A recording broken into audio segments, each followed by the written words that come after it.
For the next few weeks, we're going to learn about the American Revolution and some of the specific battles that happened during the Revolution, some of the strategies that happened during the Revolution. We're going to learn about the First and Second Continental Congresses, which were the first meetings of all 13 colonies and eventually states. We're also going to learn about the Declaration of Independence. We're going to learn about a man named Thomas Paine and a pamphlet that he wrote called Common Sense. And so we'll have a series of PowerPoint videos like this over the next couple of weeks, 3 of them, in which I will give you information about the American Revolution.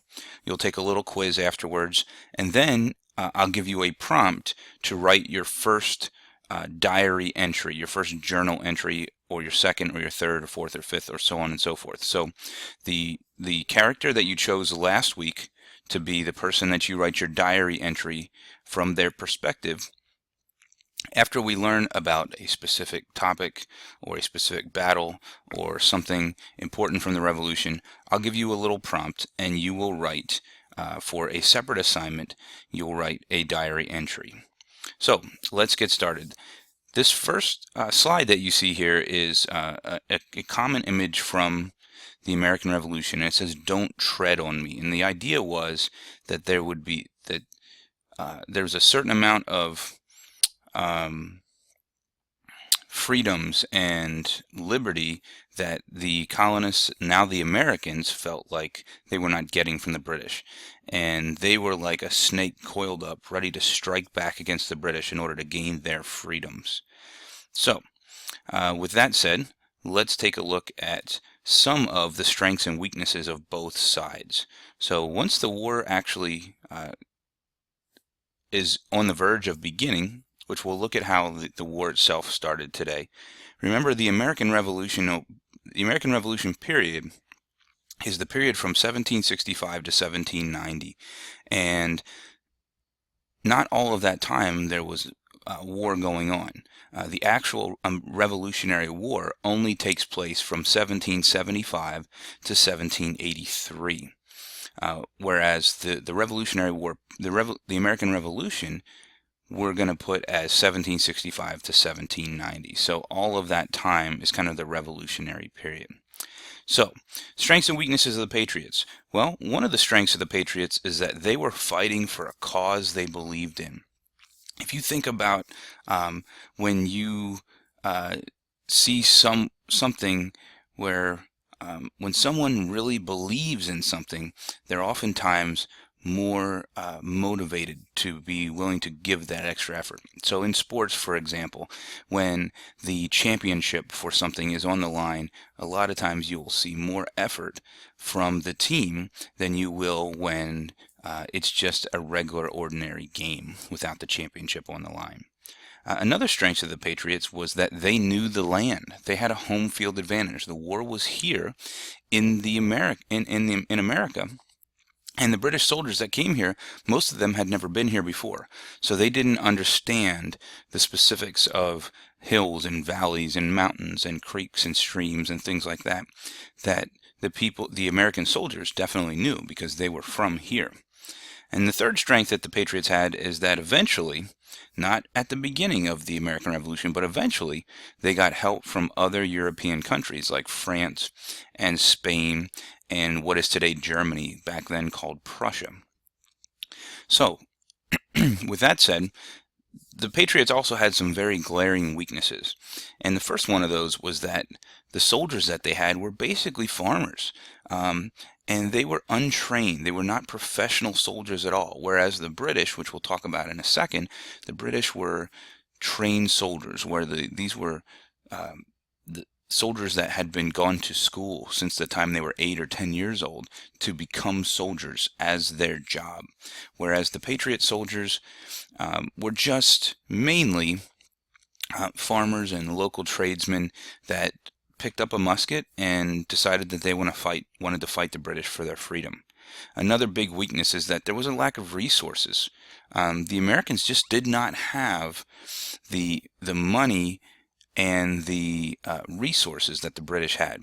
Specifically, they didn't have enough shoes, they didn't have enough ammunition, blankets, coats, food. And when it's the dead of winter, if you don't have blankets or coats or shoes, that can be devastating to you in terms of getting diseases and men just losing the willingness to fight. If you don't have ammo in battle, we're going to look at some of the specific battles in a battle where the Americans ran out of ammo. If you don't have ammo, you can't do very much in a fight. Okay, and then obviously you need food to be able to eat as well. The Americans also had a very small navy, probably less than 10 or 12 ships in the American Navy at the beginning of the war. This was a huge disadvantage because the British, of course, had one of the world's largest and most powerful navies. And so the battles on the water were a huge disadvantage for the Patriots. And finally, the other weakness that they had was that their population was only about 2.5 million people. And so a smaller population like that does not give you a large pool of people to get soldiers from. So 2.5 million people, that includes all of your women and children and your men of fighting age and your older people in your society. And so with that being the case, there was very few opportunities. You had a smaller pool of people to draw your army from. Well, the British also had strengths and weaknesses, and the British's number one strength was that they had these professional soldiers that I already mentioned. The British had literally most of their soldiers were put into special military schools as young boys, maybe 8, 10 years old, something like that. They go to a special school to become a soldier, and they train for 8, 10, 12 years before they're actually put out into the field. And so these soldiers had years and years of training, and they knew exactly what to do as soldiers. Much different than the Patriots, who were mainly farmers fighting. They also had, as I already mentioned, the British had a large and powerful navy, probably the biggest in the world at the time. Another strength of the British is their population was almost 3 times as, over 3 times as big as the Americans, almost 3 times as big. So if you have 3 times as many people in your pool to draw from for your army, theoretically your army is going to be 3 times as big. And so the British had many, many more soldiers versus the Americans. Well, but the thing of it is, even though the British had these huge advantages and these huge strengths, they still did have some weaknesses. And those weaknesses included things like they were overconfident, they were cocky and arrogant. They thought they were going to just show up and the Americans were going to put their guns down and say, "We surrender, we want to stop the fight." And so they came with this sense of arrogance and overconfidence that would ultimately be something that would help lead to their defeat. They also hired mercenaries, and mercenaries is a vocab term that we should probably talk about for a minute here. Mercenaries were hired soldiers who did not have they didn't have a say in the fight. So remember, the British are fighting against America here, and the United States is trying to gain their freedom from Britain. Britain is trying to win and force the Americans to continue to be part of Great Britain, to be part of England. And mercenaries were hired. They didn't have a say in the fight. They didn't have a dog in the fight or a care. They didn't care who won, other than they were hired to fight, and they got paid to fight.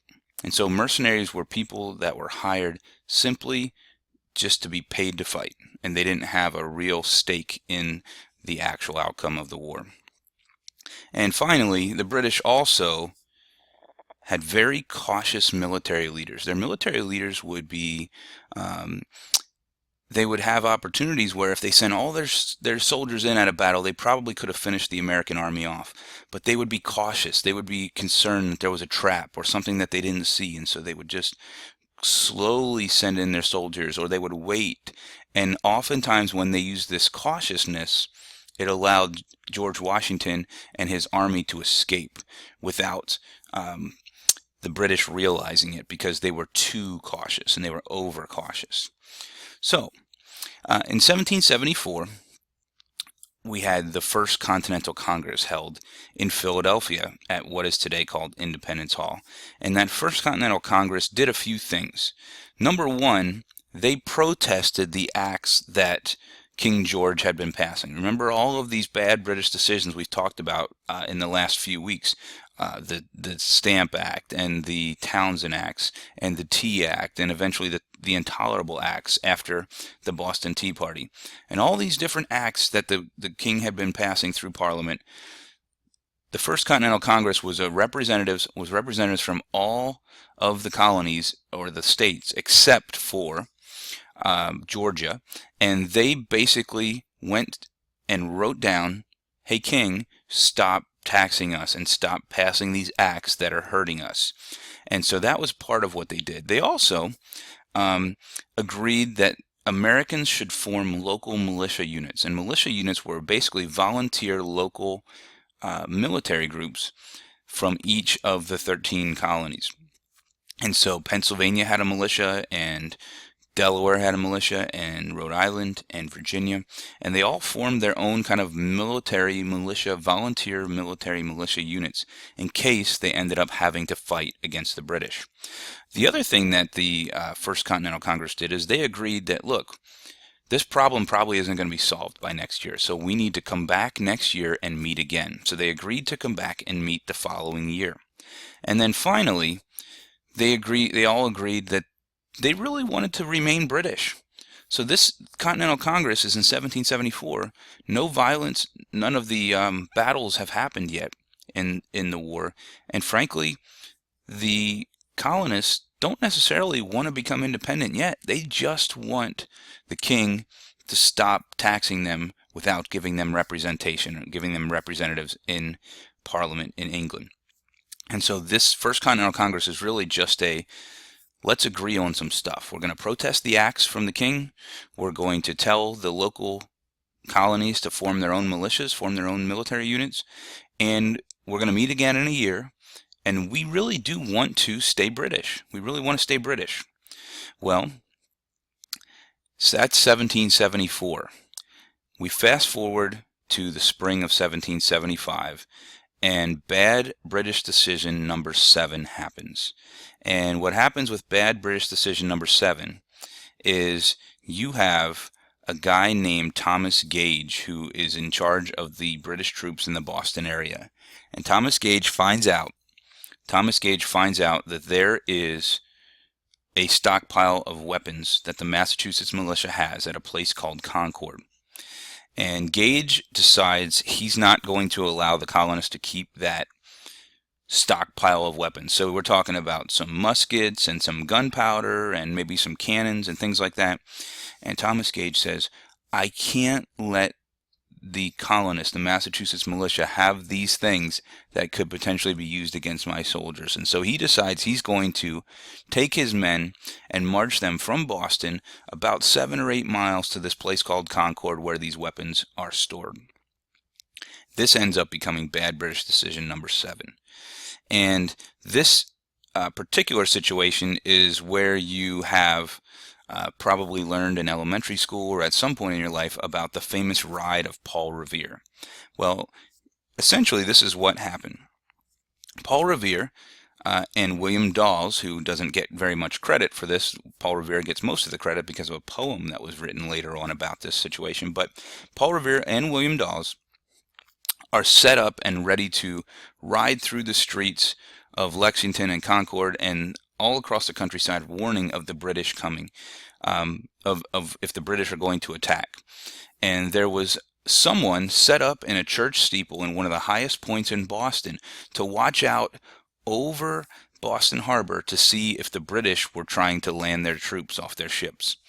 And they had, in the top of the steeple of the church, they had two lanterns, and the idea was if the British were marching across the entrance to Boston, the land entrance, or out of Boston, I should say, then it would be one lantern would be lit. So 1 if by land and 2 if by sea. If the British were marching or were coming on boats, 2 lanterns would be lit. They were coming from the sea, from the harbor, to attack.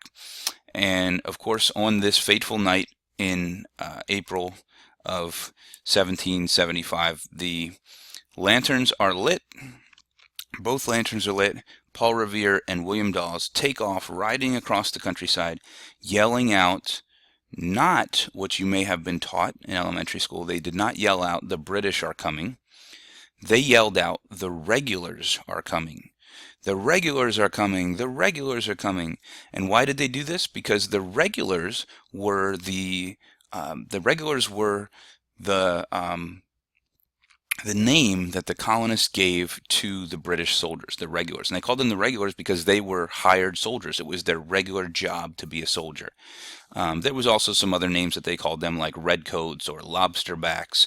But the regulars were coming is what Paul Revere and William Dawes yelled out and screamed out as they rode across the countryside, arousing the Minutemen.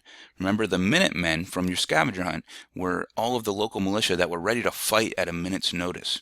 And so they aroused all of the Minutemen as they rode across the countryside, yelling out, the redcoats are coming, the redcoats are coming, or the regulars are coming. And so as they rode across the countryside, the militia was ready, Massachusetts militia was ready. When the British reach the small town of Lexington, there are soldiers set up, ready to fight. There are soldiers set up, ready to fight. The Massachusetts militia is ready to fight. And the British are there with their professional troops, and the men at Lexington are vastly outnumbered. And the commander of the Massachusetts militia at Lexington says, "Do not fire unless fired upon. Don't fire at the enemy. Don't fire at the British unless they fire at us first." And so here we have, on this morning in April of 1775, you have several hundred Massachusetts militia at Lexington lined up, looking into the eyes of these professional British soldiers, hundreds of them, and they're basically having a staring contest, and they're staring each other down.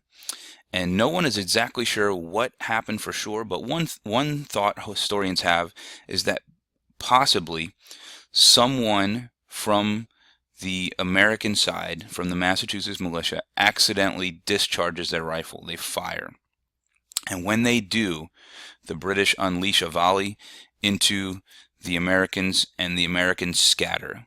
And the British march on to Concord from there. This one shot, whether it was an accidental shot from one of the Americans or whether it was on purpose, they were trying to start the battle, this one shot becomes known as the shot heard around the world. The shot heard around the world, because that shot was really the official start of the American Revolution. Remember, before we had talked about how the first bad British decision was the proclamation of 1763, and that was kind of the unofficial start of the American Revolution. Well, the official start of the revolution really kind of happens when this shot heard around the world happens. And I guess technically this really isn't even still the official start of the revolution. That won't come until the Declaration of Independence. However, this was a really big deal. That's why it's known as the shot heard around the world. So the British march on to Concord, and when they reach Concord, what they find is the weapons that they thought were going to be there have already been moved. And the British are a little bit upset about the fact that they've marched all the way here to Concord, 7 or 8 or 10 miles from Boston, and they find nothing there. There are some colonists there that basically kind of antagonize the British, but there's not really a big fight put up at Concord until the British start to, out of their anger, they start to burn some houses down. And because the British feel like they marched all the way to take these weapons and the weapons are already gone, the British start to antagonize the colonists that are there, the Americans that are there. So they start burning some houses down and things like that. And the Concord colonists begin to attack the British, but not in a traditional sense of armies lining up across from each other and just firing at each other. The colonists start to attack the British in the ways that were used during the French and Indian War. Remember when we talked about guerrilla warfare and how the French and the Indians would hide behind trees and rocks and stones and things like that? Well, this is what the Americans do to the British at Concord. And the British begin to march back towards Boston. And as they're marching back on the road, the Americans would sneak up in the woods beside both sides of the road and quickly fire a volley at the British and harass them, and then quickly run away. The British would have no chance to really retaliate. And then the British would march a little bit further, and the Americans would sneak up again on both sides of the road and fire a volley into them. And the British are soundly defeated at Concord and on the march back to Boston, because they are basically retreating back to Boston, being forced to retreat back to Boston because the Americans are firing these volleys at them, and they're using this guerrilla warfare of firing and hiding behind trees and firing and running away, and this drives the British crazy. And really, this first battle, the Battle of Lexington and Concord, we are going to basically look at as a victory for the Americans, a victory for the Americans. Okay, so that is kind of in a nutshell the shot heard around the world, and this is going to end up being your first diary entry, which we'll talk about in just a minute. The last thing we'll talk about today is the strategies. The British had several strategies. Strategy number one for the British was they just thought they could show up. They thought they were so good they could just show up. And that strategy would work at the beginning of the war, but it would not work over the long haul. The British also had a strategy of they wanted to capture major American cities like Philadelphia, Boston, New York, and they wanted to control those cities because they believed that that's where most of the life of the Americas of America was. It was in these huge cities where lots of people lived. The third thing the British wanted to do is they figured they could wait out the Americans because they knew they had such a great advantage in terms of their resources and their men and their navy, and so they had all these advantages. They thought they could just wait out the British Army. The Americans had strategies as well. Number one is because they had such a disadvantage in terms of how many soldiers they had and how many weapons they had, they needed to avoid head-on battles. They couldn't go head-on into the British because if they did, they would be wiped out. George Washington also wanted to rely on careful strategy. He wanted to outfox the British. He wanted to be smarter than the British. And there are several cases of where George Washington did things, and we'll talk about two battles that we learn about where he outfoxed the British. He just had better strategy, better technique in terms of how he fought a battle that helped him defeat the British. And then finally, they really needed help from other countries. The Americans really needed to get help from other countries. And eventually they do get that help from France and from Spain and also from Prussia. So we'll talk more about some of the early battles in the next video, but for right now, what I really want you to do is after you take the quiz, there's going to be another assignment where you need to write your diary entry from the perspective of your character. So, bad British decision number 7 was the shot heard around the world. Your first diary prompt or your first diary entry is the shot heard around the world. And what I want you to do is, if you are the American or the Patriot soldier, you can write your diary entry from the perspective of that Patriot soldier. Now, there is no Continental Army yet. There's no army run by George Washington. At this point, you're just either in the Massachusetts militia fighting at Lexington or Concord, or you are living in Virginia or Pennsylvania or South Carolina, and you read about this shot heard around the world in the newspaper, and it inspires you to join the fight. And so you're looking for a way that you can help out and volunteer. So if you're the Patriot soldier, those are kind of your options as to what you want to write from. If you are the wife of a Patriot soldier, kind of the same thing, where you are reading about this in the newspaper, and now your husband is talking about going to join the fight. Or maybe you are living in Boston area in Massachusetts, and your husband already was in the militia, and he's already gone off to fight. And how are you dealing with this, running the family farm or running the family business without your husband at home? If you are the Patriot spy, you probably wouldn't be a spy yet because, again, General Washington doesn't have an army yet. So this would be the type of thing where you read about this fight at Lexington and Concord in the newspaper, and it inspires you to find out what you can do to help. And so you might go looking for things that you can do to try to help in the fight. And then finally, if you're a British soldier, and you are at Lexington or Concord, how do you feel about the fact that these You remember the British soldiers looked at the Americans as backwards hillbillies. How do you feel about the fact that these backwards redneck hillbillies just defeated you at Concord and forced you to retreat back to Boston? What kind of emotions are you going through as a soldier? You're a professional soldier, and you feel like you should have defeated this rabble. So go ahead and take the quiz that goes along with this video, and once you finish the quiz, go on to the next assignment, which will be your diary entry number 1, the shot heard around the world.